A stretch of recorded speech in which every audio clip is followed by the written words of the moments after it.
Shalom, saudara-saudara yang terkasih di dalam Tuhan. Saatnya kita merenungkan sebagian daripada sabda Tuhan. Namun sebelumnya sama-sama kita akan berdoa supaya kiranya Tuhan memimpin pemberitaan firman Allah pada saat ini. Kita tundukkan kepala dan kita berdoa.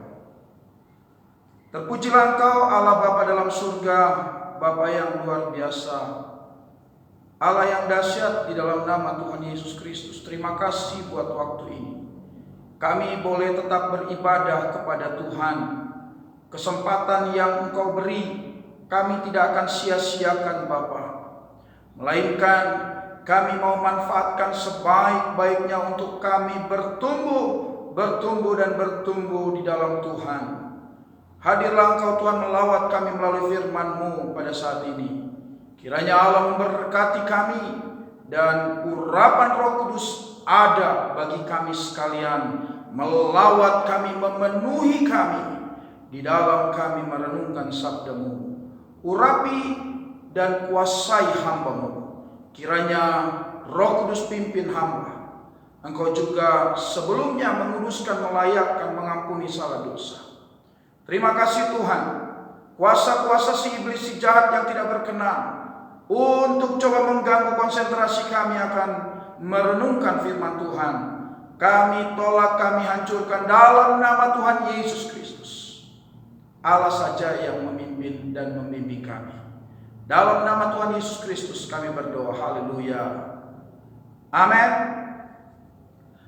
Hari ini kembali kita merenungkan sabda Tuhan. Dan sebelumnya saya ingin mengucapkan selamat tahun baru buat kita sekalian. Kiranya kekasih-kekasih Tuhan ada dalam perlindungan dan anugerah rahmat Allah yang dahsyat bagi kita. Amin. Bagi jemaat-jemaat Tuhan yang terkasih, kalau kita merenungkan hari demi hari yang sudah kita lalui, gereja Tuhan bertumbuh dan bertumbuh. Kalau tema hari ini kita mau belajar tentang gereja yang hidup dalam takut akan Tuhan. Ini adalah ciri-ciri gereja yang sedang bertumbuh. Amsal pasal 14 ayat 26 sampai ayatnya yang ke-27. Mari sama-sama kita merenungkan dua ayat ini dan saya akan membacakan buat kita sekali. Dalam takut akan Tuhan ada ketentraman yang besar, bahkan ada perlindungan bagi anak-anaknya. Takut akan Tuhan adalah sumber kehidupan, sehingga orang terhindar dari jerat maut. Amsal ini ditulis dengan suatu kebijaksanaan yang dari Allah sendiri. Beda kalau kebijaksanaan manusia dengan kebijaksanaan Tuhan itu langit bumi bedanya, ya kan? Kadangkala kebijaksanaan manusia ini seolah-olah beda-beda tipis dengan kelicikan, ya. Nah, ini Bapak Ibu mohon dimengerti ini, saudara-saudara jemaat Tuhan. Kadangkala kebijaksanaan manusia itu ada unsur akal-akalannya kadang. Seolah-olah itu bijaksana, padahal licik. Ya. Nah, hari ini kita mau belajar apa yang disampaikan oleh seorang yang bijaksana ini, yang dipimpin oleh Allah saat dia menulis dua ayat ini. Dikatakan di sana, dalam takut akan Tuhan ada ketentraman yang besar. Kalau kita mengacu pada tema tadi, gereja yang hidup dalam takut akan Tuhan. Pertanyaan yang pertama, who's the church? Siapa gereja? Pemahaman yang harus kita miliki bukanlah gereja sebagai gedung, bukanlah gereja sebagai organisasi. No. Tetapi gereja yang sesungguhnya adalah kita sendiri secara organisme. 1 Korintus 3:16, 1 Korintus 6:19 jelas di sana dikatakan bahwa kehidupan kita ini adalah bait Allah, bait Roh Kudus. Tapi kadangkala kita nggak sadar gitu. Kita nggak sadar bahwa kehidupan kita ini merupakan wujud gereja yang sesungguhnya. Dan kalau kita pahami kemudian, gereja itu sendiri adalah suatu tempat untuk memberitakan firman Allah. Di gereja itulah firman Tuhan disampaikan. Oleh sebab itu, pemahaman yang harus kita miliki adalah bahwa melalui kehidupan kita, firman Allah itu dapat dinyatakan. Firman Allah itu dapat diberitakan melalui kehidupan kita. Pada bagian yang lain firman Tuhan bilang apa? Jadilah engkau sebagai kitab-kitab yang terbuka, yang dapat dibaca. Dan saya berharap orang-orang yang ada di sekitar kita bisa membaca kehidupan kita. Dan saat mereka membaca tentang kehidupan kita, yang dibaca adalah bagaimana kasih Kristus ada bagi setiap umat manusia. Itu seharusnya. Tapi kadangkala orang lihat kehidupan kita ini, aduh, minta ampun. Ya. Ibu-ibu kadang terkenal bukan karena terkenal dia memberitakan firman Tuhan melalui hidupnya, tapi dia terkenal karena dia tukang gosip. Ya. Ibu-ibu itu. Kadangkala anak-anak perempuan juga anak-anak muda doyannya, senangnya ngegosip. Apa vitaminnya? Gak ada vitaminnya ngegosip gue. Ya kan? Apa vitaminnya? Gak ada. Itu. Kadangkala juga bapak-bapak atau laki-laki, anak-anak muda,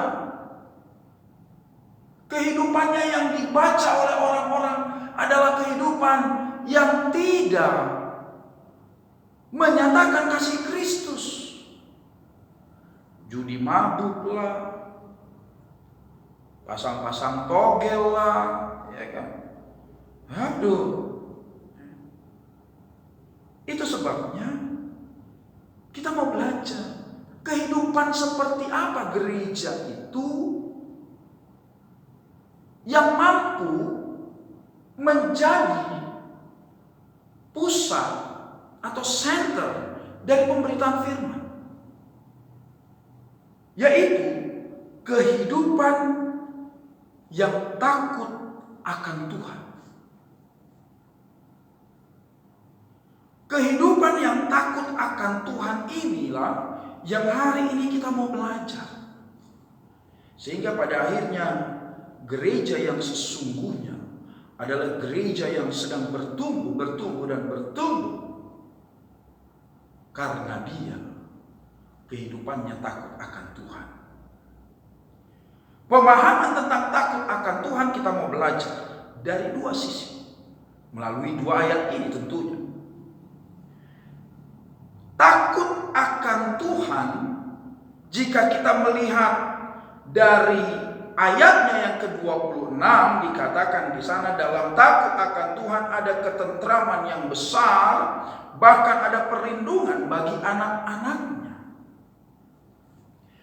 Takut akan Tuhan, pemahaman yang pertama adalah wujud cinta kasih kita kepada Tuhan. Begitu cintanya kita akan Tuhan, ya kan?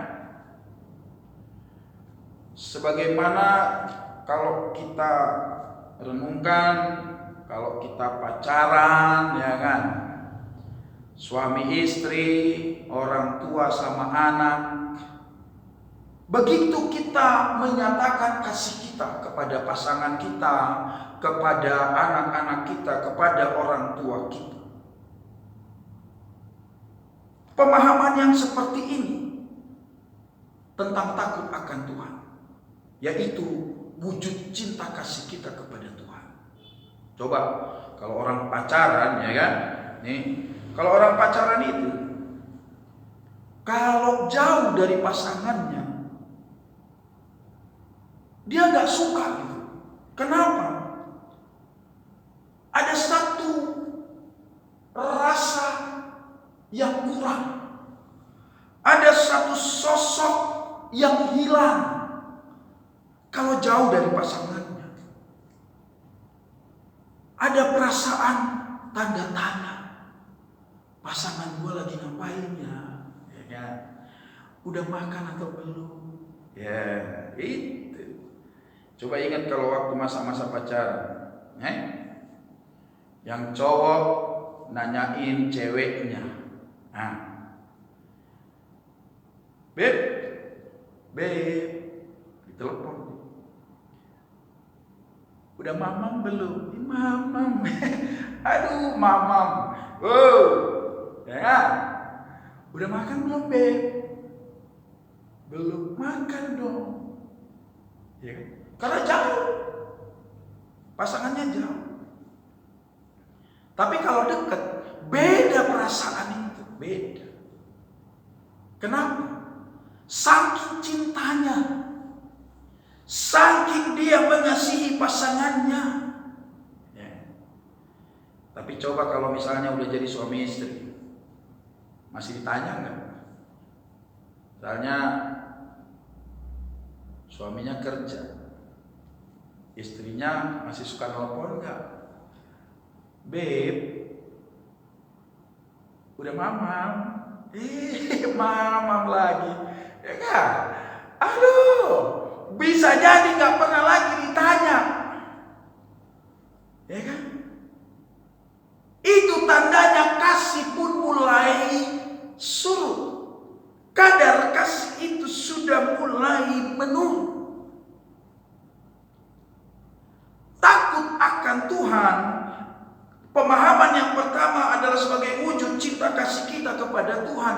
Ini yang harus kita jaga, supaya cinta kita kepada Tuhan, kasih kita kepada Tuhan, itu dapat kita jaga kualitasnya dari hari ke hari, dari hari ke hari, sepanjang masa, dalam segala keadaan. Ini kita takut merasa kehilangan akan Tuhan. Kita merasa takut kalau kita jauh dari Tuhan. Kita takut kalau Tuhan tidak lagi mengindahkan kita. Pemahaman ini yang harus kita miliki sebenarnya tentang takut akan Tuhan. Ya kan? Kalau waktu pacaran, ya kan, itu ngelihat pasangan kita dekat sama kita, senang minta ampun. Wah, sumringah, ya kan, sumringah. Cowok ketemu ceweknya waktu pacar, ceria, ya kan, senyum terus. Yang cewek ketemu cowoknya, ngeri lagi, ya kan. Senyum terus itu walaupun giginya ompong di depan, ya kan, gitu, ya kan. Rolling door-nya kebuka. Tapi coba sekarang, Bapak-bapak, ini bapak-bapak, Pak, ya. Kalau kau ketemu istrimu, Pak, ya, sekarang ini, Pak, ya kan, apalagi masa pandemi begini, Pak, ya, penghasilan berkurang, ya kan, pendapatan berkurang dan lain sebagainya, ya. Gimana? Anda melihat istri Anda, waktu Anda dekat dengan istri Anda melihat gerbang sorga atau gerbang alam maut, Pak? Ya kan? Anda sedang melihat gerbang sorga atau gerbang alam maut. Demikian sebaliknya, hai engkau istri, engkau waktu melihat suamimu dekat denganmu, ya kan? Kau lihat gerbang sorga atau gerbang alam maut? Ya kan? Datang ada satu istri bilang, tergantung tanggalnya, Pak. Kalau tanggal 1 sampai 7, wah, saya melihat gerbang sorga, Pak. Tapi kalau pertengahan, ya antara itulah, Pak, ya. Tapi kalau udah mulai akhir-akhir bulan, saya melihat gerbang alam maut. Hai, apakah kasihmu hanya dipengaruhi oleh keadaan, kondisi? Seharusnya tidak. Terlebih kasih kita kepada Tuhan tidak boleh dipengaruhi oleh apapun, ya kan? Itu pemahaman yang pertama yang harus kita miliki benar. Takut akan Tuhan adalah wujud cinta kasih kita kepada Tuhan. Cinta kasih kita yang membara. Pemahaman yang kedua, takut akan Tuhan. Dalam ayatnya yang ke-27 di sana dikatakan takut akan Tuhan adalah sumber kehidupan, sehingga orang terhindar dari jerat maut. Pemahaman tentang takut akan Tuhan bagian yang kedua adalah Allah adalah sebagai hukum bagi kita. Our God, He is the law for us. Dia adalah hukum bagi kita. Ini yang harus kita pahami dengan benar. Pemahaman waktu kita bicara tentang Allah adalah sebagai hukum bukan berarti kalau kita salah Tuhan pasti hukum. No, tidak seperti itu. Pemahamannya adalah bahwa Allah kita punya hukum yang baru, hukum yang diperbaharui. Apa itu? Hukum kasih, hukum di mana penuh dengan anugerah dan rahmat Tuhan. Tetapi bukan berarti juga waktu hukum Tuhan penuh dengan anugerah, rahmat dan kasih Tuhan, lalu kita mulai hidup sembarangan. Lalu kita hidup dengan sembrono. Udah bikin dosa aja, Tuhan pasti ampuni kok. Udah judi mabuk lagi aja, zina, nanti Tuhan pasti ampuni. Hei, enggak seperti itu. Allah kita adalah Allah yang menjadi raja. Kalau dia raja, maka dia akan membuat bagi kita suatu peraturan. Aturan-aturan bagi umat-umatnya, aturan-aturan bagi bangsanya. Dan aturan-aturan itu sudah dia sampaikan melalui firman-Nya. Itu sebabnya pemahaman yang kedua Kalau dengan bahasa yang lain adalah takut akan Tuhan adalah merupakan ketaatan kita pada aturan-aturannya Tuhan.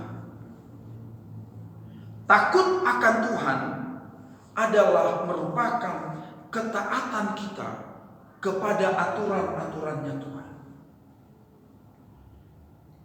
Jadi, kalau kita memiliki pemahaman Tuhan punya aturan, Tuhan punya hukum, Tuhan punya rule, makanya di dalam ayat yang ke-27 bagian terakhir dia katakan, takut akan Tuhan adalah sumber kehidupan sehingga orang terhindar dari jerat maut. Mari sama-sama waktu kita melakukan kebenaran firman Allah, hidup baik, hidup sopan, hidup dengan tertib,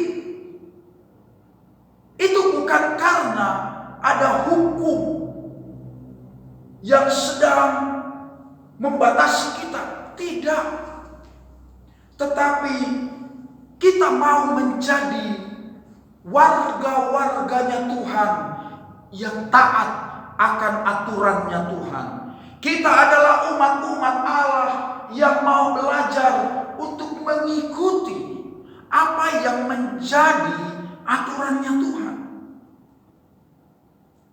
Oleh sebab itu, orang-orang yang takut akan Tuhan pada bagian kedua, mereka tidak akan zina, judi mabuk, korupsi, pokoknya yang jahat-jahat ya, dosa-dosa dah, ya kan? Itu. Mereka nggak akan lakukan itu. Kenapa? Karena dia taat pada aturan-aturannya Tuhan. Saudara-saudaraku yang terkasih dalam Tuhan, saat kita memahami tentang bagaimana kita taat pada aturan-aturannya Tuhan adalah saat kita mau dengan rela hati. Perhatikan baik, saya ulangi. Mau dengan rela hati diatur dengan aturannya Tuhan. Nah, rela, enggak terpaksa, gitu loh. Jadi waktu kita mempunyai pemahaman takut akan Tuhan adalah merupakan ketaatan kita kepada aturan-aturannya Allah, maka kita mau dengan kerelaan hati. Ya. Jadi jangan merasa terpaksa. Karena waktu kita merasa terpaksa melakukan aturan-aturannya Tuhan, gak akan pernah benar. Karena pada akhirnya pasti kita ngedumel. Pasti kita ngedumel. Contoh, misalnya kita lakukan hal-hal yang jahat, kita lakukan hal-hal yang dosa. Di belakang hari kita menyesal, ya kan? Memang kalau penyesalan itu selalu ada di belakang sih. Karena kalau ada di depan itu pendaftaran namanya, bukan penyesalan, ya kan? Jadi kalau di depan itu pendaftaran, penyesalan ada di belakang. Nah, kita menyesal. Lalu kita minta ampun sama Tuhan. Tapi gak rela kita kalau kita gak lakukan lagi hal yang sudah kita lakukan tadi. Gitu. Ini namanya kita gak tulus, kita gak rela minta ampun sama Tuhan. Karena memang dari awalnya kita gak rela ikut aturannya Tuhan. Gitu loh. Jadi waktu kita taat kepada aturan-aturannya Tuhan, maka kita harus rela hati. Punya kerelaan. Kemudian, dalam ketaatan kita kepada aturan Tuhan, hendaknya ada dalam kesungguh-sungguhan. Sungguh-sungguh.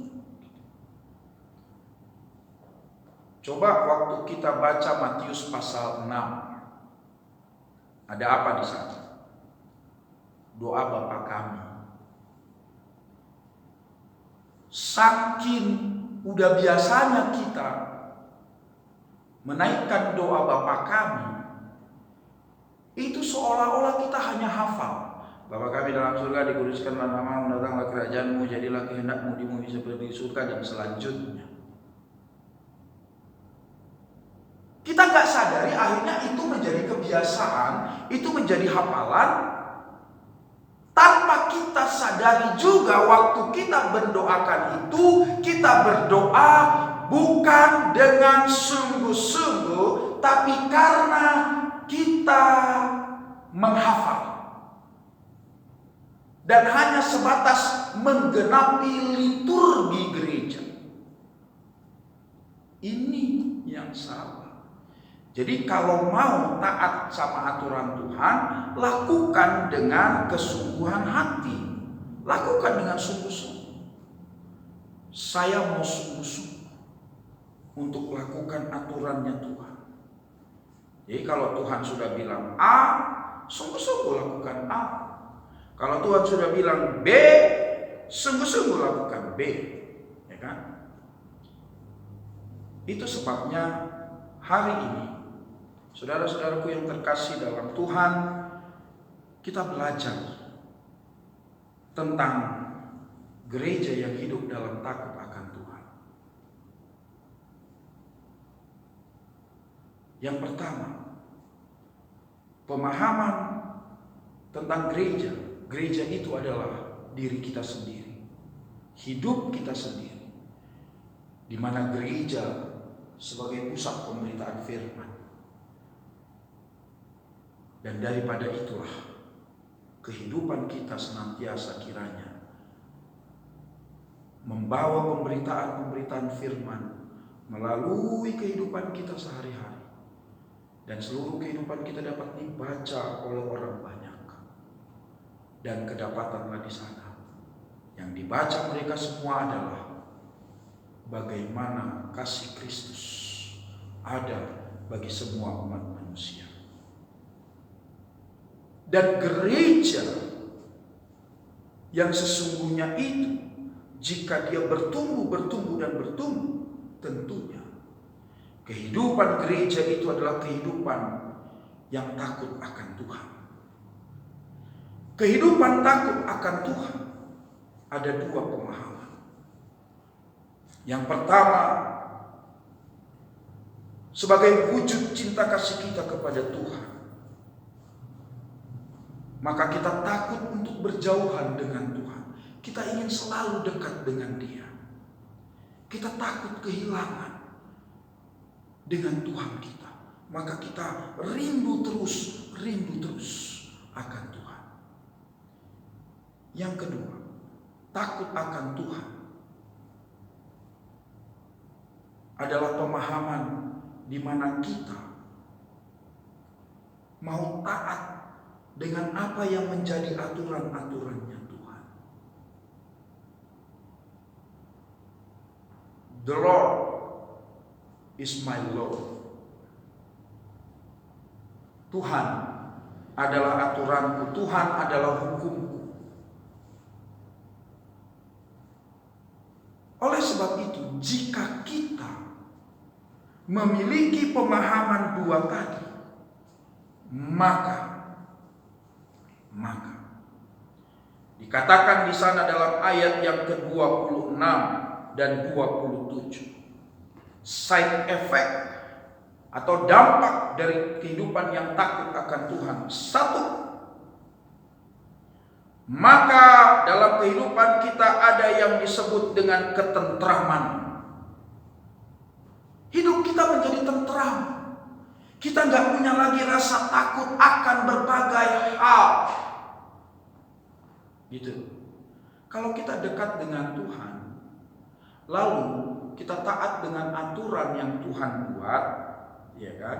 Salah satunya waktu Tuhan bilang, jika kita sebagai orang Kristen yang baik, maka kita taat kepada Tuhan, maka taat juga kepada pemerintah. Roma pasal 13. Kan itu. Nah, waktu pemerintah bilang lakukanlah, terapkanlah 3M, mencuci tangan, menjaga jarak, dan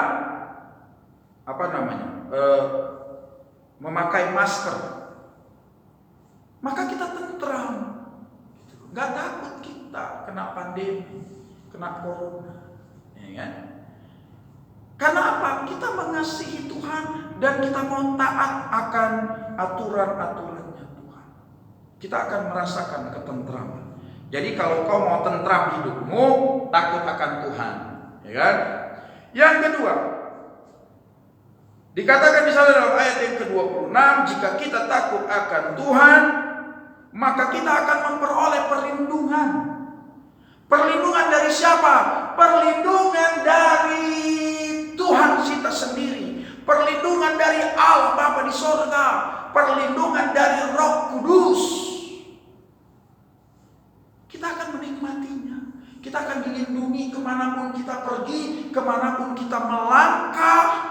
Tuhan pasti lindungi. Amin. Karena kita takut akan Tuhan.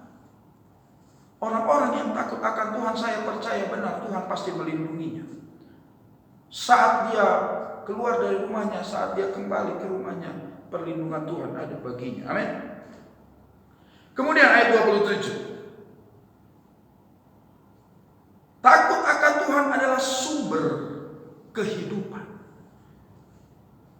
Sidang jemaat Tuhan terkasih, takut akan Tuhan merupakan sumber kehidupan. Artinya apa yang menjadi kerinduan kita, apa yang menjadi kebutuhan kita, itu pasti terpenuhi, pasti ada pada waktunya, dengan catatan kita takut akan Tuhan. Jadi gak usah ragu-ragu kita. Hari depan gua gimana ya? Hari depan gua ke depan gimana? Gua dapat jodoh gak ya? Halo? Kalau kau orang Kristen yang takut akan Tuhan, kau tidak akan takut kau dapat jodoh atau enggak. Ya kan? Itu. Kemudian yang keempat, orang-orang yang takut akan Tuhan, dia akan terhindar dari jerat maut. Saya yakin percaya orang-orang yang takut akan Tuhan tidak akan pernah punya masalah hukum dengan hukum apapun. Karena dia dengan rela dan sungguh-sungguh melakukan ketaatannya pada peraturan-peraturan Tuhan. Inilah yang menjadi perenungan kita akan firman Allah hari ini. Kiranya Tuhan Yesus tetap memberkati kita, memberikan perlindungan dan kesehatan senantiasa bagi kita sekalian. Puji nama Tuhan, Tuhan memberkati. Amin. Kita tundukkan kepala dan kita berdoa. Kepadamu ya Allah yang kudus, di dalam nama Tuhan Yesus Kristus kami mengucap syukur buat kehadiran firman-Mu bagi kami hari ini.